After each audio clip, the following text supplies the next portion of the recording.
Question number 4 है, exercise 5.2 है और दिया है हमको क्वेश्चन सेक ब्रैकेट में 10 फिर ब्रैकेट लगा अंडर रूट एक्स का एक्स के सापेक्ष अवकलन ज्ञात कीजिए। बिल्कुल सिंपल है। जब भी हम कोई सवाल करें तो हम यहाँ मान लें, माना कि y बराबरी से सेक 10 रूट एक्स दिया हुआ है। अब सबसे पहले हमको ये मालूम हो कि इसका अवकलन कितने बार होगा। तो स्पष्ट है कि पहले सेक एक्स का तो होगा ही, सेक का होगा, 10 का होगा और रूट एक्स का होगा, मतलब इसका 3 बार डिफरेंशियल हो सकता है। ये हम क्लियर होना चाहिए। तो इसके साथ एंगल भी है, तो एंगल का भी हो सकता है। तो सेक 10 और रूट एक्स का हम डिफरेंशियल करेंगे, 3 बार होगा।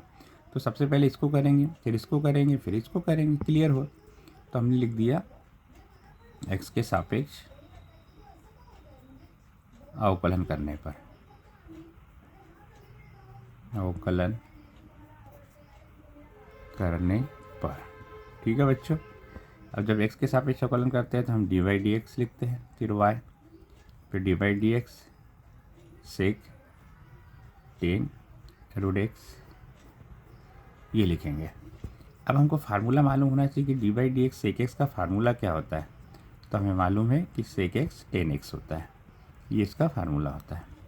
तो सबसे पहले हम क्या करेंगे, अब इसको लिखना है।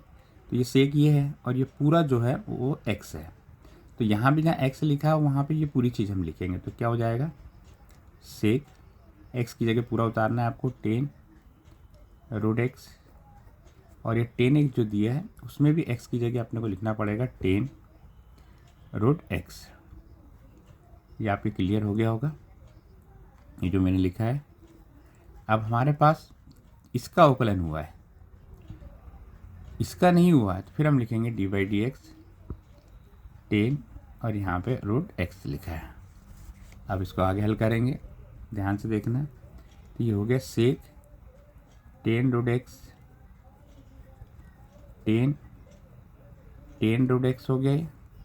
अब dy dx 10x का फार्मूला क्या होता है। तो dy dx 10x का जो सूत्र होता है वो सेक स्क्वायर एक्स होता है।